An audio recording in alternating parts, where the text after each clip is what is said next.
Okay, go. How did I become an associate? I became an associate in 2002. It was after spending time in DC discerning what my call was, and I began to visit Baltimore.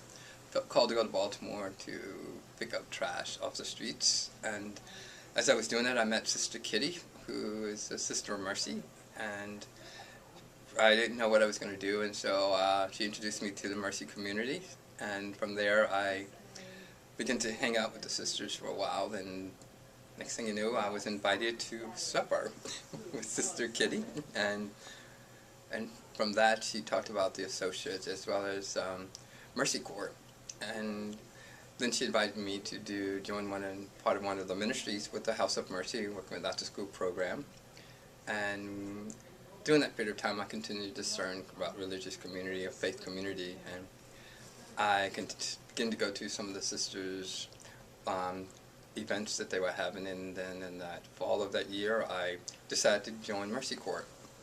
And during that period of time I was in one of their ministries, the Don Miller House, where I spent time and serving there, as well as being embracing into the Sisters of Mercy community in prayer and Mass, and spending time in their communities talking with them.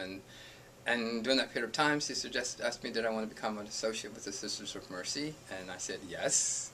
Always yes to Sister Kitty. And not knowing where she will lead me and go from that. But I have to say that I met a sister during the time I was in a discipleship program in Washington, D.C. that was at the same center called the Bethany Center for Homeless Women. And she, at the end of the year, she suggested that I become an associate.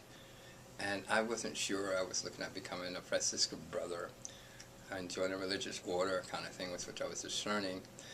And of course she passed away, and also they said, you know, sometimes when the saints, they pray for you in your journey. I felt that she was one of those people that she knew that I was called to become an associate, and that was fulfilled. During my time in Mercy Corps, I was also going through my process of becoming an associate, and that year I became associate as well as in Mercy Corps. And I signed a covenant for like 2 years, and not knowing where those 2 years would take me, and I'm on my 5th year, and I'm signing the covenant again, and I think I will always be a part of the Mercy community. And that's how I became an associate.